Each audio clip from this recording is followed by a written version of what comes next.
갈라디아서 1장 18절부터 24절 말씀, 신약 303쪽입니다.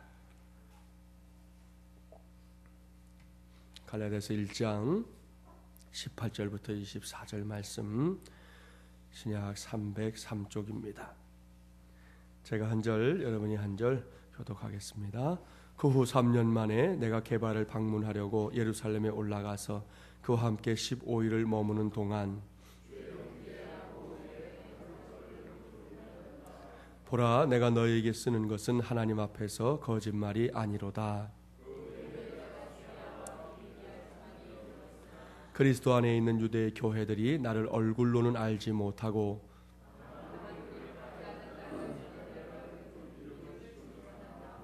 함께 봉독합니다. 나로 말미암아 하나님께 영광을 돌리니라. 아멘. 서로 축복하겠습니다. 당신의 당신됨의 은혜를 누리며 사십시오. 한 번 더 축복합니다. 그런 당신은 위대한 성도입니다. 할렐루야. 오늘은 가을 특세의 네 번째 시간입니다. 오늘은 바울의 바울됨, 나의 나됨 두 번째 시간입니다. 어제 우리는 바울의 바울됨, 나의 나됨의 의미가 무엇인지 하나님의 말씀을 통해 살펴봤습니다. 다른 것이 아니라 하나님 앞에 있는 모습 그대로 우리가 서는 것을 의미합니다. 언제 어디서나 다른 그 누군가가 아닌 바로 내 자신이 되기를 힘쓰는 것을 의미합니다. 이것이 바울로 하여금 그 누구도 넘볼 수 없는 능력 있는 인생을 살게 한 원동력이었습니다. 오늘 이제 두 번째 시간인데요. 오늘 주신 말씀을 봐도 바울의 바울됨이 무엇인지 분명하게 찾아낼 수 있습니다. 오늘 말씀을 준비하다가 저는 먼저 크게 대조를 이루는 이 두 인생을 생각하게 되었습니다. 첫 번째로 소개할 인생이 있습니다. 그런데 이렇게 제가 지금 소개는 하려고 하지만 사실 이 사람이 누구인지 잘 모릅니다. 그야말로 이름도 몰라요, 성도 몰라, 아무것도 몰라요. 그저 그 인생의 내용만 여러분에게 말씀드리려고 합니다. 제가 첫 번째로 소개할 인생은 다른 사람이 아니라 우리 교회로 올라오는 계단 그리고 화장실에 우리 교회에서 붙여놓은 향기 분사기 3개를 홀랑 집어가 버린 아주 찌질한 인생입니다. 요즘 말로. 아래층에 있는 PC방을 비롯해서 이제 기원, 당구장이 또 지금 리모델링을 하더라고요. 당구장까지 드나드는 손님들이 대부분 몽땅 꼴초들입니다. 꼴초들. 그러다 보니까 이제 리모델링이 우리 교회 이제 공사할 때 계단과 복도에서 담배 냄새가 너무 많이 나는 거예요. 여러분들도 아마 느끼셨겠지만. 목사로서 또 이것을 어떻게 좀 해결해 볼까 싶어서 국립 끝에 생각한 게 그 향기 분사기였어요. 그래서 사다가 이제 달아뒀고 또 제가 미처 신경 쓰지 못한 것은 또 우리 김호순 집사님이 또 사다가 이렇게 붙여놓으시고 그렇게 했어요. 그랬더니 조금은 낫더라고요. 그런데 몇 주 전에 먼저 화장실에서 분사기가 자취를 감췄습니다. 그러더니 그 다음에는 화장실 문 옆에 있는 벽에 달려있던 분사기가 사라졌고요. 순서가 있나 봐요, 이것도. 급기야 이제 며칠 전에는 이 교회 현관문 바로 옆에 달려있던 꽤 높이 달아놨는데 그 분사기마저도 이름도 몰라요, 성도 몰라에 의해서 납치를 당하고 말았습니다. 정말이지 해도 너무하고 시시해도 이렇게 시시한 인생이 있을까 그런 생각을 하게 되었습니다. 다음으로 소개할 인생은 이번에 대구에서 있었던 세계 육상 선수권 대회에 참가한 이 남아공의 의족 스프린터 오스카 피스토리우스 선수입니다. 처음에 이 선수가 세계 선수권 대회에 참가한다는 외신이 전해지자 전 세계가 깜짝 놀랐습니다. 저도 그랬습니다. 실제로 경기를 하는 것을 직접은 못 보고 이제 뉴스 시간에 이렇게 나오는 걸 봤는데요. 감탄사가 절로 나왔습니다. 여러분도 보셨을 거예요. 의족을 차기 전에 나온 모습을 봤더니 이 다리가 허벅지까지 거기까지밖에 없는 거예요. 이 피스토리우스는 태어날 때 이 정강이 뼈가 없이 태어났다고 그래요. 그래서 생후 11개월 만에 두 다리를 절단하는 정말 안타까운 수술을 받았습니다. 하지만 체계적인 훈련과 노력 끝에 비장애인 못지않은 체력을 갖게 되었고요. 몸이 굉장히 좋아요. 마침내 이번 대구 육상대회에 남아공 국가대표로 400m, 그 다음에 1600m 계주에 참가했던 것입니다. 아무튼 뛰는 모습을 보니 정말 대단하더군요. 인간의 한계가 과연 어딜까? 그런 생각을 하게 되었습니다. 400m는 준결승까지 가서 탈락했지만 이 1600m 계주에서는 다른 남아공 선수들과 함께 남아공의 신기록을 세우면서 결승전에 올라가기까지 했습니다. 안타깝게도 결승전에서 그의 모습은 볼 수가 없었습니다. 이 남아공 대표팀 단장과 선수단이 모여서 회의를 했는데 이 경기 자체가 기록 경기잖아요. 단 1초라도 줄이는 게 중요한데 아무래도 이 피스토리우스에겐 좀 결승전은 무리다라는 판단이 내려져서 다른 선수가 대체돼서 결승전에 나오지는 못했어요. 그럼에도 불구하고 피스토리우스는 자신의 트위터를 통해 이번 대회에 남자 400m 준결승에 올랐다. 1600m 계주에서는 남아공의 기록을 세웠다. 그 다음이 중요해요. 하나님의 축복으로 모두에게 감사드린다 라고 인사를 전했습니다. 참으로 멋지고 위대한 인생이지 않습니까? 사랑하는 새벽용사 여러분, 여러분은 이 두 인생에 대한 이야기를 들으면서 어떤 생각을 하십니까? 저는 이 두 인생 속에서 지극히 시시한 인생과 지극히 위대한 인생을 생각해 보았습니다. 여기저기 눈치 살피다가 분사기를 살짝 떼어가는 사람, 여러분 와서 뭐 당당하게 떼어갔겠어요? 안 봐도 비디오지. 예? 얼마나 시시하고 보잘것없는 인생입니까? 아니 세상에 그렇게 할 일이 없어서 그런 일에 시간을 보내고 그런 일에 인생을 낭비한단 말입니까? 저는 몇 해 전에 뉴스 보다 깜짝 놀랐던 게 그때가 좀 경기가 좀 어려울 때인데 어느 집 사람이 아침에 눈을 뜨고 이제 마당에 탁 나왔더니 대문이 없어졌더니 대문이. 야, 그 뉴스 처음 들었을 때도 깜짝 놀랐어요. 아니 떼어갈 게 없어 남의 집 철대문을 떼어간 거야 밤새. 그러니까 주인이 얼마나 황당하겠어요. 탁 나왔는데 문이 없어요. 문. 이게 홀랑 없어져 버렸으니 기가 막혔겠는데 제가 저걸 없어진 걸 보니까 그분의 심정이 이해가 되겠더라니까요. 예? 참, 저는 그 사람을 한 번도 본 적이 없지만 단언할 수 있습니다. 정말이지 시시하고 찌질한 인생의 주인공입니다.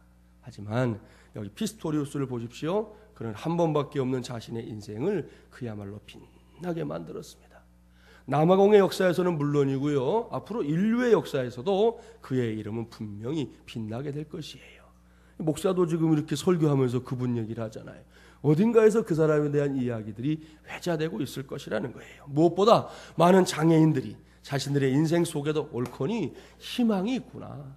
내가 이렇게 포기하고 살 게 아니구나. 내가 이렇게 주저앉아 있을 것이 아니구나라고 하는 그런 희망이 있음을 확인했을 것이에요. 오늘은 이렇게 두 종류의 인생을 염두에 두고 함께 말씀을 살펴볼 수 있기를 바랍니다. 오늘 전하는 말씀을 준비하면서 제 안에 품게 된 갈망이 있기 때문이에요. 그것은 저도 여러분도 한 번밖에 못 살잖아요. 두 번 살고 세 번 살면 고민 안 해도 되는데 한 번밖에 못 살기에 결코 시시한 인생이 되지 말아야 되겠다 하는 갈망입니다. 혹시라도 한 번뿐 인생을 살면서 그저 평범한 인생의 주인공으로 살려고 하는 생각을 가지고 있었다면 오늘 이 시간부터는 그 생각을 아예 접어버리시기 바랍니다. 보다 위대한 인생을 꿈꾸시고 그 꿈을 현실로 이루고 싶은 갈망이 저와 여러분 속에 있게 되기를 바랍니다. 이것은 김진철 목사의 개인적인 취향이 아니에요. 김진철 목사의 욕심이나 호기가 아닙니다. 성경이 우리의 삶을 그렇게 말씀하고 있어요. 그 증거를 찾아보려고 합니다. 말씀 몇 거 찾아볼게요. 먼저 히브리서 10장으로 가보실까요? 신약 364쪽. 세 군데를 찾아볼 거니까요. 이제부터 찾아볼 말씀은 여러분이 밑줄 쫙 해놓으시고 기억해 두시면 좋겠어요. 히브리서 10장 37절부터 39절. 이 말씀을 읽을 때 저와 여러분이 어떤 존재인가라는 질문을 가지고 그 해답을 찾는 마음으로 읽으시면 좋겠어요. 히브리서 10장 37절부터 39절 함께 봉독합니다. 잠시 잠깐 후면 오실 이가 오시리니 지체하지 아니하시리라. 나의 믿음은 의인은 믿음으로 말미암아 살리라. 또한 뒤로 물러가면 내 마음이 그를 기뻐하지 아니하리라 하셨느니라. 우리는 뒤로 물러가 멸망할 자가 아니요 오직 영혼을 구원함에 이르는 믿음을 가진 자니라. 아멘. 자, 바로 그 다음 장 11장 갑니다. 히브리서 11장 36절부터 38절. 이 말씀 더 관심을 갖고 보시기 바라요. 11장 36절부터 38절 함께 봉독합니다. 또 어떤 이들은 조롱과 채찍질 뿐 아니라 결박과 옥에 갇히는 시련도 받았으며 돌로 치는 것과 톱으로 켜는 것과 시험과 칼로 죽임을 당하고 양과 염소의 가죽을 입고 유리하여 궁핍과 환난과 학대를 받았으니 이런 사람은 세상이 감당하지 못하느니라. 그들이 광야와 산과 동굴과 토굴에 유리하였느니라. 아멘. 한 말씀만 더 찾아봅니다. 요한 1서 5장으로 가겠습니다. 신약 392쪽. 조금 더 넘기시면 나오죠. 요한 1서 5장 4절 5절 392쪽입니다. 함께 봉독해 볼까요? 무릇 하나님께로부터 난 자마다 세상을 이기느니라. 세상을 이기는 승리는 이것이니 우리의 믿음이니라. 예수께서 하나님의 아들이심을 믿는 자가 아니면 세상을 이기는 자가 누구냐? 아멘. 할렐루야. 사랑하는 여러분, 이 말씀들을 귀 기울여 들어보십시오. 이 말씀들을 기억하십시오. 이것이 저와 여러분의 정체성입니다. 여러분 자신이 어떤 사람인지 어떤 존재인지 궁금하십니까? 성경은 매우 분명하게 대답합니다. 히브리서 10장을 보십시오. 우리가 누굽니까? 우리는 뒷걸음질 칠 인생이 아니랍니다. 적당히 저 바깥 세상이나 사람들 눈치나 살피면서 뒷걸음질을 하려고 생각한다면 그것은 틀린 생각이라는 거예요. 우리는 결코 뒤로 물러갈 인생 아닙니다. 우리는 구원의 날이 다가올 때까지 어떠한 상황에서도 앞으로 또 앞으로, 물론 다 가다 보면 잠시 제자리 걸음할 때도 있겠지만 또다시 앞으로 전진해 나갈 인생들이라는 사실을 꼭 믿으시기 바랍니다. 이것이 히브리서 10장이 우리에게 가르쳐주는 우리의 삶이에요. 11장은 더 강조합니다. 우리들이 어떤 사람들인지 아십니까? 우리는 세상이 감당치 못할 사람들이랍니다. 그렇습니다. 세상 앞에서 쩔쩔매는 사람들 아닙니다. 도리어 저 세상이 무릎을 꿇고 벌벌벌벌 떨어야 할 사람들이 바로 우리라는 것이에요. 심지어 죽음까지도 어찌할 수 없는 사람들, 예수 믿는 사람들인 줄 믿습니다. 저는 이러한 사실을 확실하게 믿기 때문에 장례를 집례할 때마다 꼭 선포하는 말씀이 있어요. 어제도 장례식을 좀 다녀올 일이 있었는데 제가 기도할 때 이 말씀을 선포했어요. 제가 이 선포를 처음에 목사 안수 받고 제가 주한장로교회에서 첫 장례를 할 때 이 말씀으로 취토한다고 그러죠. 이렇게 흙을 집어서 우리 무덤을 만드는 곳에 이렇게 뿌리는 일이 있잖아요. 관 위에다가. 그거 하기 전에 예전에 제가 이제 영화 같은 데 보면 목사님이나 혹은 신부님들이 영화에 나와서 장례하잖아요. 근데 그분들이 하는 멘트가 딱 정해져 있어요. 흙은 흙으로, 영혼은 하나님께로, 그런 게 있잖아요. 그죠? 근데 그게 별로 마음에 안 들더라고요. 그래서 제가 목사 안수를 받고 첫 장례가 딱 주어지길래 그때 준비한 말씀이 이 말씀이에요. 어제도 이렇게 선포했어요. 사망아, 너의 쏘는 것이 어디 있느냐? 사망아, 너의 이기는 것이 어디 있느냐? 이 썩을 것이 불갑을 썩지 아니함을 입겠고 이 죽을 것이 죽지 아니함을 입으리로다. 주 예수를 구주로 믿은 고 암흑의 성도요, 주 예수께서 다시 오시는 그날에 부활의 몸으로 깨어날지어다 하고는 그냥 흙을 쫙 뿌리는 거예요. 여러분, 얼마나 여러분 그 짜릿한지 아세요? 안 해보시면 잘 몰라요. 이게 제가 첫 장례를 그렇게 했더니 그날 참석하신 권사님들이 저한테 다 그러시더라고요. 목사님 제 장례도 목사님이 해주세요 그러더라고요. 그래서 왜 그러시냐고 했더니 오늘 장례 예배 하시는 걸 보니까 예수님 오실 때 저분이 제일 먼저 일어날 것 같다라는 거예요. 예? 그래서 자기도 해달라고 그랬는데 그분들 다 못 해드리고 제가 떠나고 말았어요. 아무튼 여러분, 우리 모두가 바로 이런 사람들이에요. 죽음을 향해서도 담대하게 외칠 수 있는 사람들입니다. 정말이지 보통 사람이 아니에요. 잊지 마셔야 합니다. 그래서 사도 요한은 요한일서에서 우리를 가리켜 세상을 이기는 사람들이다 라고 말씀하고 있습니다.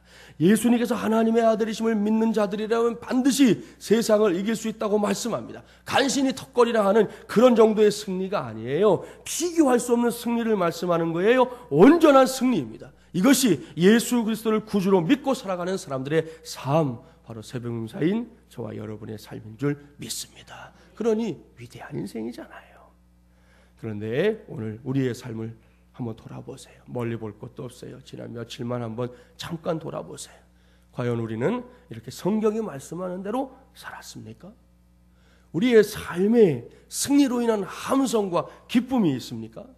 위대한 삶의 흔적들이 여러분의 삶 속에 여기저기에 남아 있으신가요? 그 기쁨과 감격이 오늘도 예배하는 자리에서 하나님 앞에 올려지고 있으신가요? 물론 우리 가운데에는 승리의 감격을 체험하고 오늘 이곳을 찾은 분들도 분명히 있습니다. 그러나 저의 바람은 그저 몇몇 사람이 아닌 우리 마중물예람교회 공동체 전체에 그런 기쁨과 감격, 흥분이 있게 되기를 간절히 바랍니다. 그래서 저는 오늘 말씀을 준비하면서 간절히 기도했어요. 하나님 아버지, 우리 마중물예람의 가족들이 이 시대 가운데서 하나님께서 기대하시는 위대한 인생의 주인공들이 되게 하여 주시옵소서. 이것이 저의 기도였습니다. 그리고 고민했습니다. 어떻게 해야 우리가 시시한 인생 좀 정리하고 좀 더 위대한 인생을 살 수 있을까? 오늘 주신 말씀을 그렇게 묵상하며 살피게 되었습니다. 바울의 이력서 전반부 어제 말씀드렸죠. 오늘은 이제 후반부를 살필 차례인데요. 이 말씀 속에 바울이 결코 시시한 인생이 아닌 그야말로 위대한 인생의 주인공이 될 수 있었던 아주 중요한 삶의 근거가 기록되어 있습니다. 어제 보았던 말씀 중에서 마지막 절인 17절부터 오늘 본문 19절까지 한번 봉독해 보려고 합니다. 17절부터 19절 함께 봉독해 볼까요? 또 나보다 먼저 사도된 자들을 만나려고 예루살렘으로 가지 아니하고 아라비아로 갔다가 다시 다메섹으로 돌아갔노라. 그 후 3년 만에 내가 게바를 방문하려고 예루살렘에 올라가서 그와 함께 15일을 머무는 동안 주의 형제 야고보 외에 다른 사도들을 보지 못하였노라. 아멘. 여러분, 여기에 우리가 중요하게 쳐다봐야 할 말씀이 있어요. 바울이 우리 모두가 흠모하고 부러운 인생을 분명히 살았는데 그렇게 살 수 있었던 삶의 출발점이 뭐냐는 거예요. 그것은 바울이 다메섹으로 가던 길에서 부활하신 예수님 만났습니다. 그렇죠? 그 만난 체험을 한 후에 섣불리 복음을 전하려 했던 것을 포기하고 오늘 성경을 보니까 어디로 갔어요? 아라비아로 갔다. 이 아라비아는 광야를 말해요. 아라비아 광야로 갔다는 것이에요. 그리고 그 광야에서 얼마 만에 돌아왔어요? 읽으셨죠? 지금 3년 만에. 그 광야에서 3년이라는 결코 짧지 않은 시간을 보냈다는 것입니다. 오늘 우리는 이것을 잊지 말아야 합니다. 물론 바울이 이 기간 동안 무엇을 했는지 정확히 명시되어 있지는 않습니다. 도대체 무엇을 했을까요?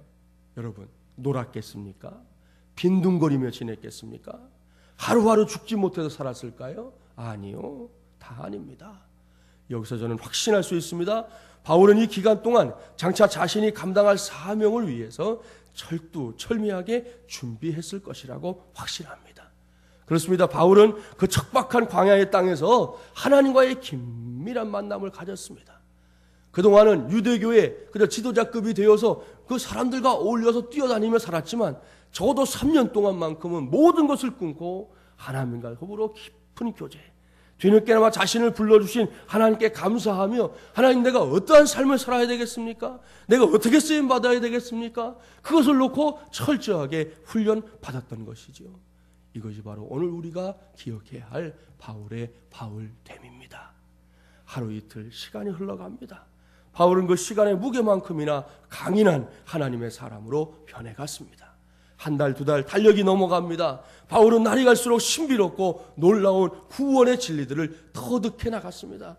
여러분, 그랬으니까 우리가 알고 있는 대로 신약 성경의 절반에 가까운 그런 말씀을 기록할 수 있었던 거예요. 그냥 눈 껌뻑껌뻑 감고 있다가 몇 자 쓰고 그런 게 아니라는 거예요.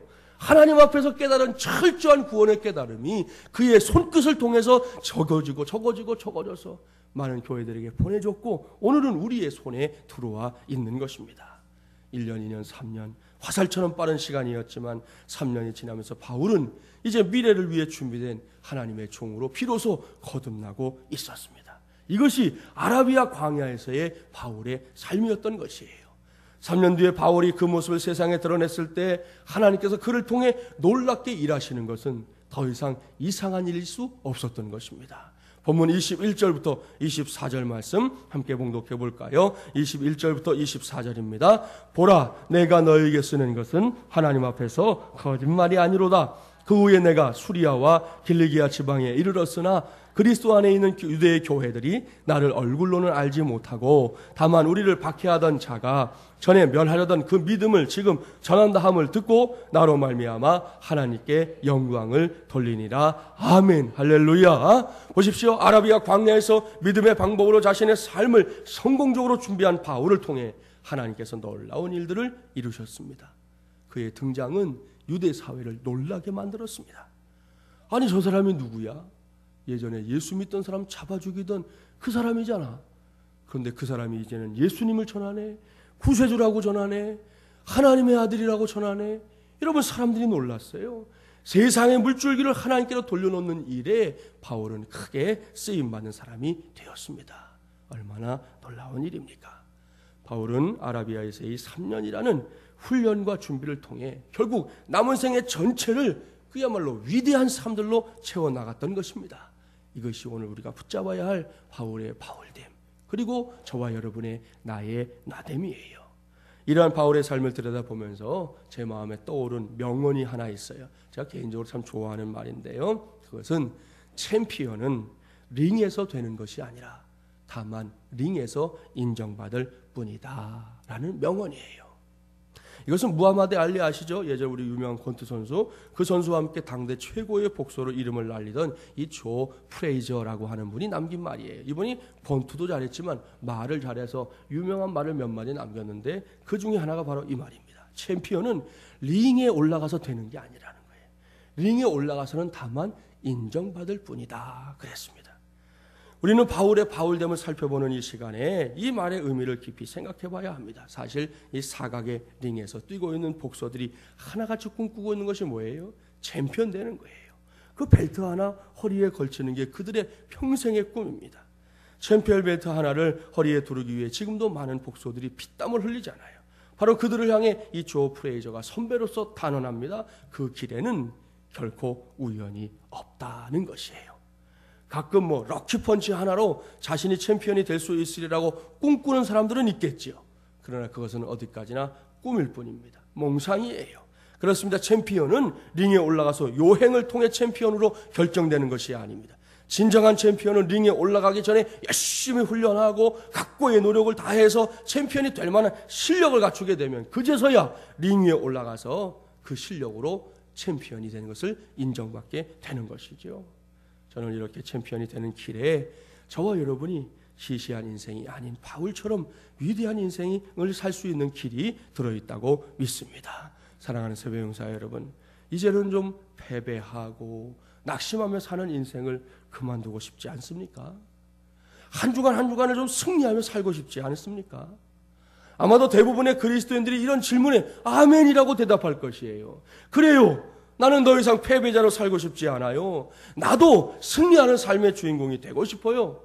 나는 더 이상 그늘 인생이 되고 싶지 않아요. 내 인생에도 밝은 햇살이 비춰지기를 원해요. 그렇게 살고 싶어요. 이렇게 대답하지요. 그런데 이렇게 대답도 하고 기대를 하면서도 여전히 적지 않은 사람들이 그 자리를 벗어나지 못하고 있습니다. 패배의 자리, 그늘진 자리를 벗어나지 못하고 머물러 있다는 거예요. 왜 그럴까요? 무엇이 지금 그들의 발목을 잡고 있는 것일까요? 아주 중요한 이유가 있어요. 오늘날 저도 그렇고 여러분도 그렇고 예수를 믿는다고 하는 사람들 가운데 적지 않은 사람들이 믿는다고 말은 하면서도 믿는다고 말해요. 믿는다고 말은 하면서도 그 믿음으로 세상을 이기며 사는 법은 따르지 않는 거예요. 단순히 승리자가 되고 싶다는 소망이 있어요.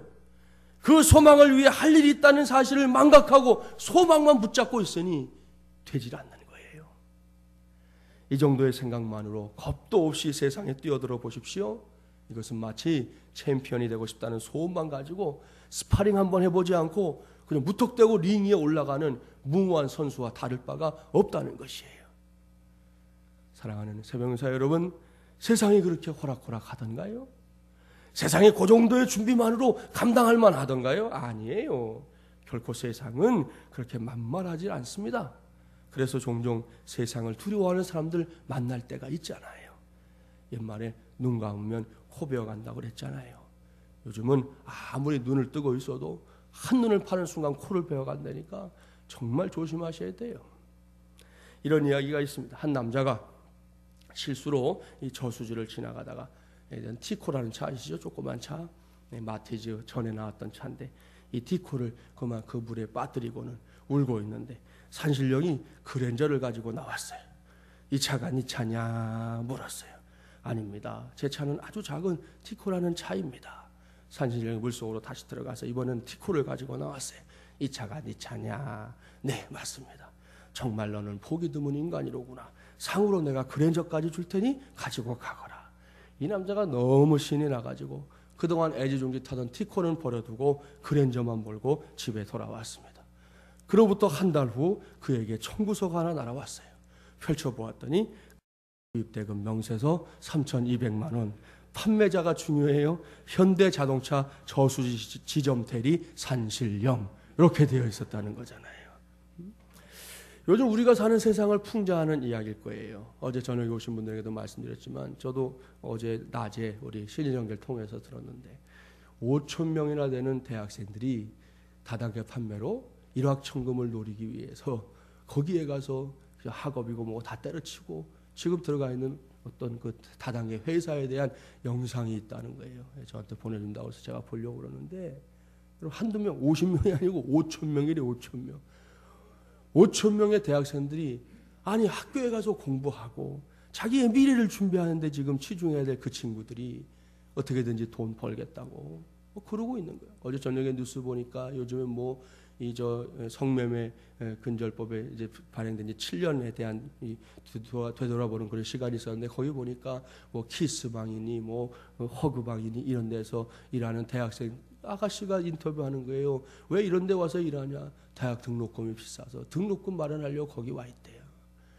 이게 참 답답하고 기가 막힌 오늘 우리가 사는 이 땅의 현실이에요. 그만큼 무시무시한 세상이라는 것입니다. 그렇습니다. 저 세상은 우리들이 요행이 무엇인가를 이룰 수 있는 그런 공간이 아니에요. 착각하시면 안 돼요. 마치 콘크리트 옹벽처럼 단단하고 엄청난 성곽과도 같습니다. 따라서 진정한 승리자, 진정한 챔피언이 되고자 한다면 오늘 성경이 우리에게 말씀하는 중요한 진리에 귀를 기울여야 합니다.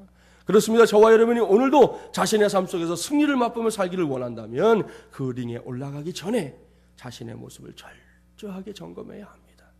바울에게 주었던 3년간의 그 아라비아 광야에서의 시간, 그 과정이 우리에게도 꼭 필요하다는 말씀이에요. 무엇보다 먼저 과연 내가 저 세상이 감당치 못할 믿음으로 준비된 사람인지를 점검해야 합니다. 지금 이 시간에 하나님에 대한 절대적인 신뢰와 믿음이 지금 내 안에서 살아 숨쉬고 있는지 점검하십시오. 시시하게 입술로만 하나님을 믿습니다. 하나님을 믿습니다. 라고 해서 될 일이 아니라는 거예요. 그 정도로 될 것 같으면 고민이 없게요. 그걸로 끝나는 것이 아니에요.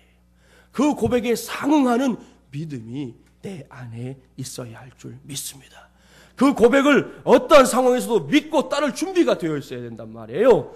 교회 안에서 믿는 사람들 앞에서 나는 하나님을 믿습니다 라고 말하는 사람이 세상 나가서 세상 사람들 앞에서도 당당하게 나는 하나님을 믿습니다, 내가 직장에서도 하나님을 믿습니다 라고 말할 수 있냐 이거예요. 내게 불이익이 닥쳐도 흔들리지 않고 나는 하나님을 믿습니다 라고 말할 수 있냐는 거예요. 그게 준비되어 있지 못하면 결국 세상살이는 실패로 돌아갈 수밖에 없는 것이에요. 또 내가 하나님 앞에서 기도로 준비된 가운데 세상을 향해 걸음을 떼고 있는지 점검하십시오. 무엇보다 오늘도 이 예배 안에서 우리 하나님을 예배하는 가운데 또 기도하는 가운데 내가 감격을 체험하고 그 안에서 내가 하나님의 능력을 덧입고 있는지를 점검하셔야 돼요. 교회 문턱 넘나드는 것보다 더 중요한 게 그것이에요. 한 번은 와서 앉아 있어도 정말 내가 이 시간을 통해 하나님이 주시는 능력을 덧입고 있는가. 특별히 이 시간을 빌어서 당부합니다. 사랑하는 여러분, 항상 성수주일에 꼭 힘쓰세요. 성수주일은 결코 낡은 구시대의 유물이 아닙니다. 2011년도를 살아가는 우리에게도 여전히 중요한 우리 신앙의 뿌리예요. 뿌리. 또한 주일에 이곳에서 드려지는 예배는 물론이고 여러분의 형편과 상황에 따라 시간이 허락되는 대로 공적인 예배와 기도회에 힘써 모이시기 바랍니다. 일주일의 시간표를 딱 펼쳐놓고 살펴보세요. 과연 하나님께 드리는 시간이 얼마나 되는지. 여러분 그 시간이 너무 적다 생각되면 자꾸만 늘리셔야 돼요. 뭐 꼭 여기 오시라는 의미만은 아니에요. 어떤 모양으로든 하나님 앞에서 여러분 자신을 준비하는 바울처럼 광야, 이 아라비아 광야에서 3년의 시간에 해당될 수 있는 그러한 준비됨을 위한 시간들을 반드시 가지셔야 된다. 바쁘다고요? 분주하다고요? 그래서 안 된다고요? 그러면 정말 안 되는 거예요.